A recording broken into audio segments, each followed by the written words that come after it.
Freaking awesome day on the Endless Hustle today because I was just telling Jimmie Johnson, who I consider the GOAT of the sport, both on and off the track, how big a fan I am. And now you are an IndyCar star, which is so cool to me. So let's start with that, man. How did that happen? Well, thank you first of all. And growing up in Southern California as I did, NASCAR was pretty far away. And of course, I knew of it, knew some of the names, and we would occasionally catch it on television. But what was closest to us was IndyCar. And every kid in my neighborhood threw out IndyCar driver names as their heroes. So that was the world I grew up in and what I aspired to do. With my relationship with sponsors and manufacturers along the way, my opportunities led to NASCAR, which has been an amazing experience for me. It's something I'm very, very proud of. What I've accomplished and the journey I've been on. But now, I'm at a point in time where I just want to have some fun and I want to challenge myself and I want to try something that was always top of mind when I was a kid. And, the great people at Carvana have helped create the opportunity. Chip Ganassi Racing and Chip Ganassi specifically was on board with the idea, and here we are. So what's the difference between actually racing in NASCAR and racing in IndyCar? There are more differences than I really ever thought there would be. Obviously the cars are much different. The procedures, the process, the technology, every facet of it is different. And I look forward to really spending more time here and absorbing what I need to so that it becomes second nature. Right now, there are so many differences that I almost feel robotic trying to connect the dots in each and every session I'm on track, and even away from the car in the technical side, the debriefs, and the planning for our setups of the race cars. You were one of the faces that helped bring NASCAR to the mainstream. I mean, you had Earnhardt's and all the famous generation before you, but then your generation came in, and then we saw the beginning of social media, and I feel like the sport exploded from that point forward. For you, when did you know that something special was happening with NASCAR and it had become a mainstream sport? My journey to the East Coast and to live in North Carolina, I really watched the effect that Jeff Gordon had on mainstream media, and watching the rivalry between Earnhardt and Gordon really kind of fuel the fire of the old guard and the new guard. And I think that rivalry and Jeff's success really teed things up for my generation of drivers. So, and of course, I know before that you have Petty, you have Pearson, you keep going back through Kel Yarborough. There are many names that are all very, very important in the progress and growth of NASCAR. But I'm thankful to Jeff Gordon for many reasons. One, for the mainstream appeal that he put out there, but also he was really the first guy that didn't grow up in the South and didn't grow up on short tracks driving stock cars that was given a chance. And he really opened the door for guys like myself, Casey Kane, Kyle Larson today, Tony Stewart, all of the guys that came in from a dirt background that was never considered before. What was that welcome to NASCAR moment for you? My first one that I recall was my first race that I had in the Cup Series in 2001. I qualified decent, made it to the first round of pit stops around some notables. We left pit lane, and as I departed down pit lane and pulled onto the racetrack, I was behind Mark Martin and I had Dale Jarrett behind me. And I was like, I'm here. Like, this is the big show. I'm with the big dogs.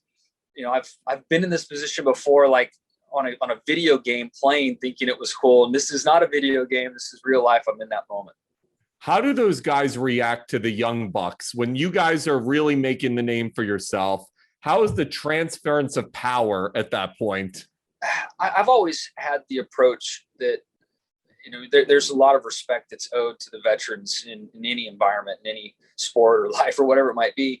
And I feel like I had a really nice entry into, there were some bumps along the way. And of course, I made rookie mistakes and collected veterans in the process. And I got a couple earfuls along the way.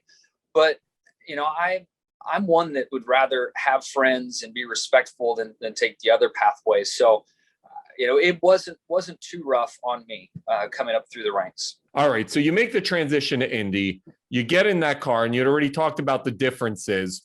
Were there ever moments where you're like, man, this is too much for me, even though I'm a world-class driver, I'm not going to really be a superstar in this realm?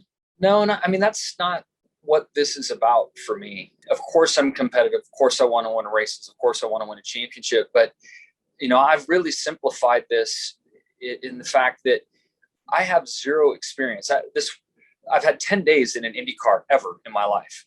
So knowing the thousands and thousands of laps and hours that I had to put in to be ready for my Cup debut, and then 19 years in Cup, refining those skills and the hours and laps that went into it, it is unrealistic to think I'm going to jump in here and be competitive off the bat. So I know there is a process, and each week I'm learning so much more that I think that pressure to succeed and pressure to run up front will show up as this year wears on and as I get into next season. So until then, I'm just enjoying the moment. These cars are so physical, so fun. The intensity is high. We race at really neat venues all around the country, that I'm just enjoying this moment right now. And I think I've got to focus more on enjoying it than the competitive side, to be honest with you. So you and Tom Brady are members of the 7 Ring Club because you're a 7-time NASCAR champion. When you look back at your first one versus your 7th, can you really understand the difference in emotion and mentality and who you were as a person looking through that journey? Yeah, I can. And it's interesting because that journey between 1 and 7, so much living took place that my perspective naturally changed. And I've evolved as a human, as a racer, all those things. But, I lost 2 championships before I won my first. And we were literally knocking on the door at the final race of the season, and the opportunities went away. And I remember being so fearful that I wouldn't have another chance at winning a championship. That those opportunities don't come around all the time. So then to look at my 7th, and, I had a very long stretch between 1 and 7, and many looks, many successful trips that, I was so much more relaxed and enjoyed the moment so much more and felt more present in the competitive spirit of things, that, I was just more mature. Ultimately, just lived a lot more life and was much more mature.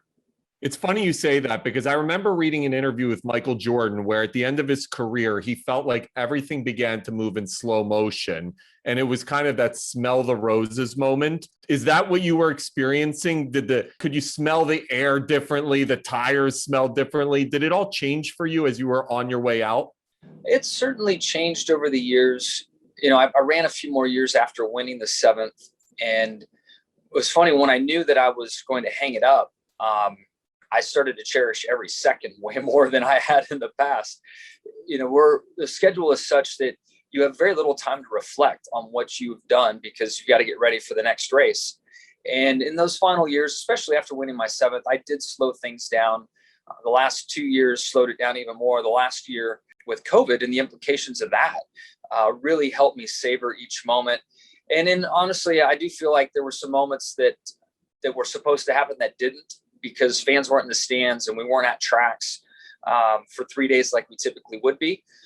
So, it was a much different end to my NASCAR career than I had ever thought it would be.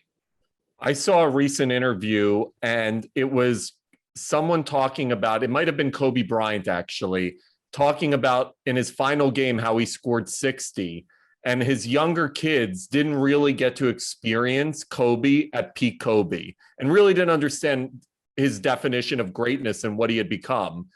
Your kids are obviously younger, and I saw you just took your daughter racing.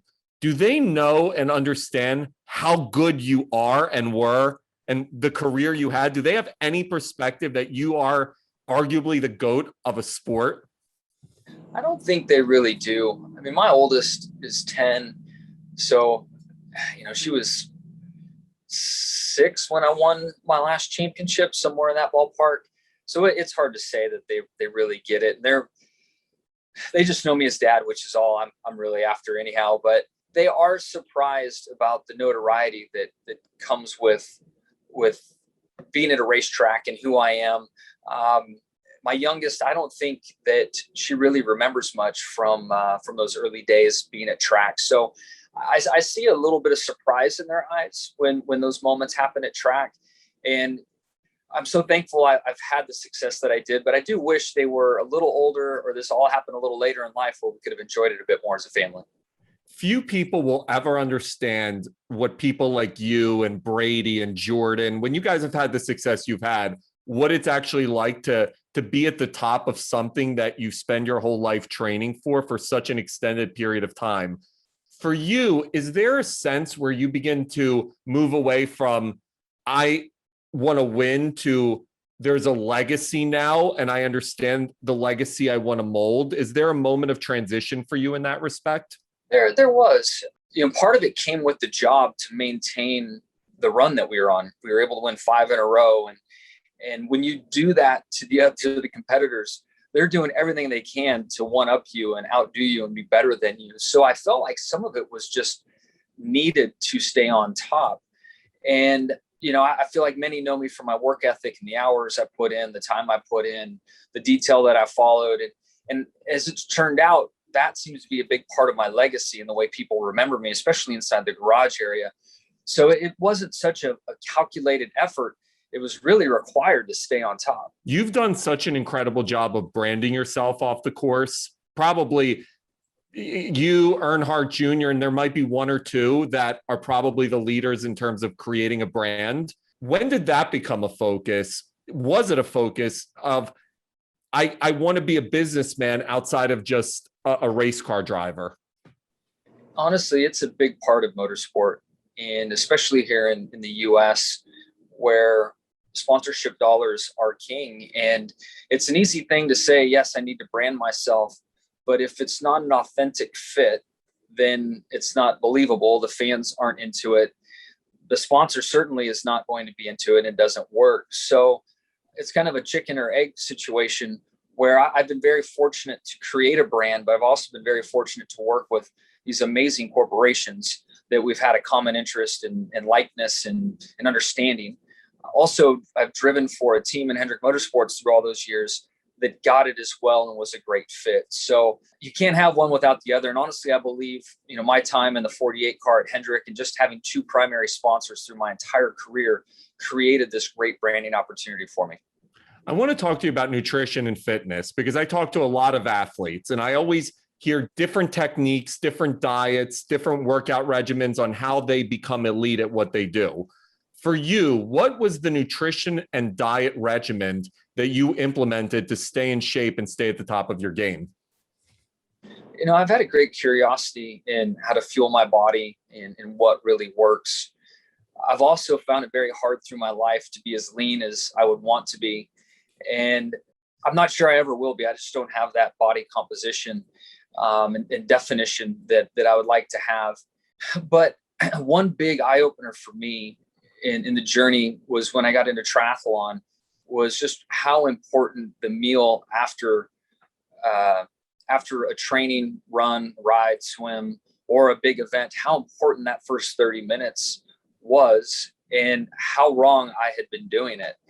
And I guess it's more endurance focused, but I grew up, thinking that protein all the time. But I had this big aha moment, felt so much better when I started adopting the idea of more carbs following a big event to, get that glycogen restoration taking place and restoring taking place than I ever did eating protein. And that just opened up my world in endurance sports and allowed me to continue to train at the volume that I wanted to. It's helped me in the race car to be able to race through all those NASCAR weekends where we had 3-day shows plus test sessions, being properly fueled and trying to balance carb intake and a certain percentage of body fat, because you can clearly overdo it. So just being strategic in when and what was really helpful for me. And that started with my interest in triathlon years ago. Are you a golfer? I like golf. I've tried really hard to love it, but my game is at a point where I just like it. So when you look at golf, what makes it such an entertaining sport? So if you're a NASCAR driver, why do you like golf? I have a great respect for how difficult the game is. And when you see the pros make it look as easy as they do, it's just really special. I've had a chance to go to quite a few PGA tournaments and watch in person. And when you see these guys stripe the ball, how far it goes, how they can turn it, how they can chip the ball, putt the ball, I have an understanding of the difficulty and just a great respect for what they're able to do. If you had a dream golf experience, what would that dream golf experience be? Of course, there's some big name golf courses that I would love to play, and you could think up, an elite group, an elite foursome to play in. But for whatever reason lately, I feel like I need to travel across the pond and play St. Andrews. There's like some kind of golf experience that's a week long that is just calling my name, that I need to embed myself in the game and hit some links courses and eat bad food and drink too much and just be there with the boys and grind it out for a week. Who would you want to play with? Is there one golfer, if you could do a twosome with, that you'd want to play with, or even a foursome? I've been able to get to know Jack Nicklaus some over the years, just through charity events and through my sponsor Ally. And what a wonderful man. He and Barbara are just amazing people. And, I would love to tee it up with him. I've played in a few of his charity tournaments. I've stood next to him on the driving range and we've had some laughs, but if I could rewind in time or whatever it was, but to play with him, in his prime, to watch him do his thing would be a lot of fun and mean a lot to me. I want to also talk to you about just looking back, because I was talking to Kyle Busch about, obviously Kyle's one of the most controversial personalities in the sport, but he talked about being an antagonist. You're obviously like the nicest dude on the planet. Were there ever moments where you lost your cool and you stopped being Jimmie Johnson that we didn't see? All the time. I mean, we're all emotional beings. We all, things are important to us, mean something to us. You're disappointed, angry, frustrated, all that stuff. I have a high tolerance to deal with stuff, but those people with high tolerances usually explode pretty well. So, that's definitely me.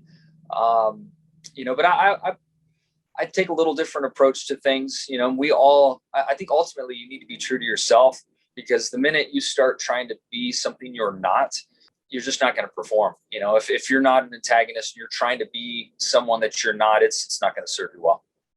I'm obsessed with the Masterclass series. I don't know if you've been a follower, but greats in every arena. There's this program called Masterclass, and it ends up being this online college course taught to people by the greats. They actually just announced one by Wayne Gretzky today, which I'm in on. I got to hear him talking about greatness. But if Jimmie Johnson was teaching a Masterclass about racing, what would that course look like? What would you teach?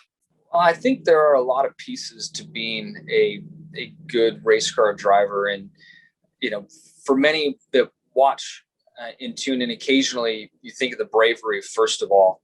And ultimately, I think that's one of the lower priorities on the list, because everybody in a car has it. It really comes down to work ethic. It comes down to communication skills, being a member of a team and trying to have the entire team pull the rope in the same direction towards success. It's much more of a team sport than it looks. So, certainly there's raw talent that shows up and you see somebody that's fast or brave, but to really make a career out of racing, there are other things that are important. And I do this now. I try to mentor some young guys from time to time, and I focus more on communication and work ethic than I really do the technical side inside the race car. What was your GOAT moment, the moment that stands above all else in your career at the top of the mountain? I guess winning 7, that 7th championship is, it's only been done by Earnhardt and Petty.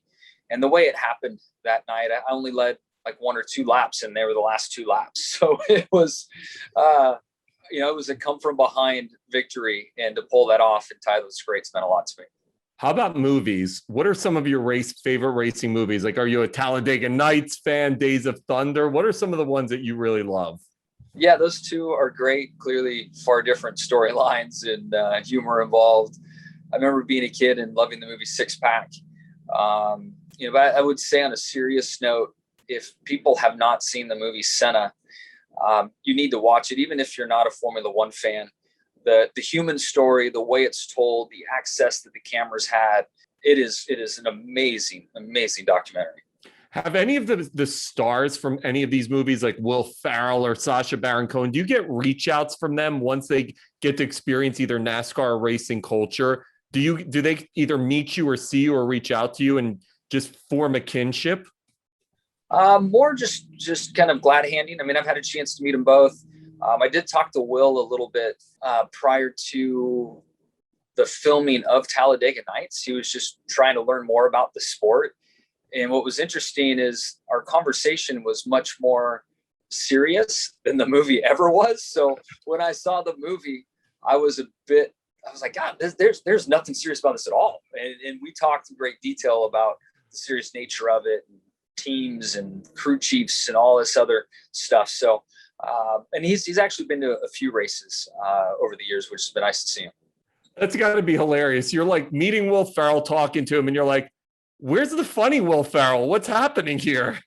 Yeah, he definitely goes to an acting place to do that. He's much more serious in real life than you would believe. All right, my final question before I let you go, Jimmie. So a big part of why we started this show was to talk to successful people like you about how they're able to elevate their game. So what do you do to elevate your game and stay at the top of it? I think it all starts with a real conversation with myself. Maybe the moments in the event or immediately following the event, it's not clear as to what that real conversation needs to be. But usually a day or so later, the reality of it in my gut, I know what I did right and what I did wrong. And really dialing into that, being honest with myself, has been the most helpful thing through my career, and gives me somewhere to work, somewhere to focus. Of course, the things that I do right, you're proud of, but I don't spend a lot of time looking at those. I focus on the areas I need to improve. And then the work ethic kicks in after that. But it all starts with those real conversations with yourself. Are you the hardest worker you think in NASCAR history, would you say? That's bold. I don't know if I'd say that, but I've accomplished a lot. And I firmly believe I didn't accomplish what I did on raw talent. I've always been a slow learner. My whole peer group of drivers that I've grown up racing with, I was the last one of the dance. But once I figured it out, I had it. So I do know that I have a strong work ethic. I'm very honest with myself, and that process has yielded a lot of great things. Jimmie, this has been an absolute thrill. Like I told you, you're my all-time favorite in the sport, and just to see what you did off the course is just as revolutionary. Thanks for sitting down, and good luck at Indy, man. Hopefully you're going to go kick some butt over there. I appreciate it. Thank you.